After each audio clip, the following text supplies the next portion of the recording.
bold bakers, we've all made cookies the traditional way in the oven. But what if you don't have an oven? Well, we can make them in the microwave. We've done that too. But what if you don't have a microwave? I am going to show you how you can make cookies on the stovetop, and all you need is a frying pan. They're absolutely delicious. The recipe is on biggerbolderbaking.com. Okay, let's start out by making our cookie dough. In my bowl, I'm going to add in some room temperature butter and some smooth peanut butter. And then with a spoon, just beat them well together. So these cookies are brand new. I've never made them before. They are called Monster Cookies, and they have peanut butter, chocolate chips, oats, M&Ms, like everything you'd want in a cookie. So this is what we're going to use to make on the stovetop. So into this creamed mix, we're going to add in some white sugar and some brown sugar. And then just mix those really well together. You can use a hand mixer to do this, but you can also do it by hand. It's really simple. You know me, I love brown sugar in my cookies. It really just gives them a lovely texture and flavor. If you don't have brown sugar in your country, you can easily make it, and I've got a recipe on my website. Okay, so this is looking good. Into this now, we're going to crack in our eggs and add in some vanilla extract. So if you don't eat eggs, don't worry, you can still make these cookies. You can replace the eggs with flaxseed or chia seed.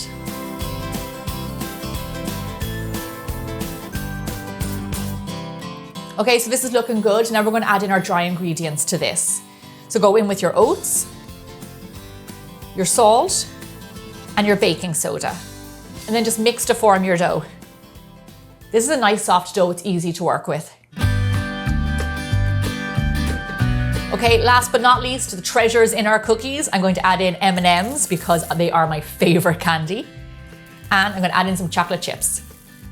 And then just fold these ingredients in. If you are a fan of eating raw cookie dough, you're gonna love this. This is like Kevin's favorite cookie.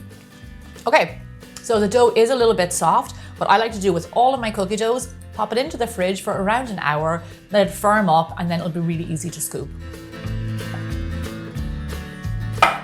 So here's our cookie dough out of the fridge. It's nice and chilled, which makes my life so much easier. And here I have a tablespoon scoop. All you want to do is just scoop a heaped tablespoon. Be generous with your cookie. And then we're going to flatten it out a little bit. And then we're going to pop it onto a baking tray. I like to make them this size because I think they're like good per person sizes. But you can make one really big one if you want. That's totally up to you. Now, like I said, we are making these on the stovetop. However, they can obviously be baked the traditional way in the oven at 350 degrees Fahrenheit or 180 degrees Celsius for roughly around maybe 12 to 14 minutes. And then they will be perfect. And if you don't want to cook off your dough straight away, you can keep it in the fridge for up to 3 days, or it freezes really well. So that's totally up to you.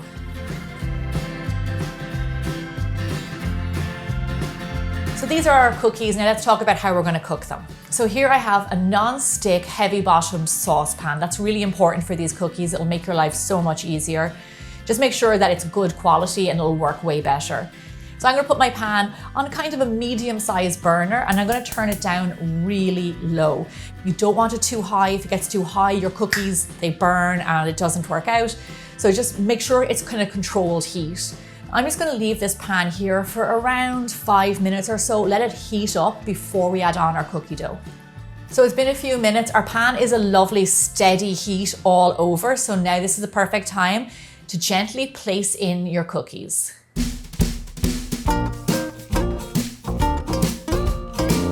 And then with a lid, or if you have a baking tray, place that on top.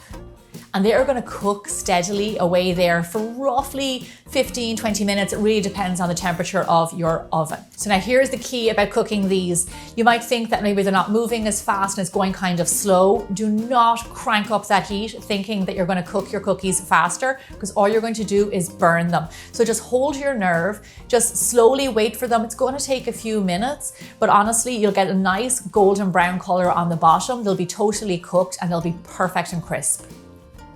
So the beauty of this recipe is that you don't have to have a full kitchen to be able to make cookies. You might live in a dorm, or you only have like one stovetop, anything like that, you can make these cookies. And the best of all, what I like to do is I freeze the dough and I scoop it into balls. And then whenever I want just one cookie, I just cook that off. And then you have cookies for whenever you want them. So it's been 17 minutes, my cookies are done. I want you to see what they're supposed to look like. So as you can see, they spread out a little bit. They're brown on the bottom slightly, and then they're set on top. That means your cookie is done. So you can very gently, with a spatula, remove them from the pan and place them on a cooling rack. Now don't worry if you think maybe are they a little bit soft. What happens is once these cookies go cold, they get even crisper. So you're absolutely perfect. Okay, so I promised you a cookie that's just as good on the stovetop as it is coming out of the oven. And I think I delivered. Do you hear how crispy this is? It's crispy, it's a little bit chewy. Also, these cookies are awesome because they've got peanut butter, oats, chocolate chips, M&Ms. I love M&Ms. Without a doubt, this is a perfectly baked cookie. I hope your mind is blown. Share this video with your friends and let them know how easy it is to make cookies on the stovetop. The recipe, as always, is on my website, and I'll see you back here really soon for more bigger, bolder baking.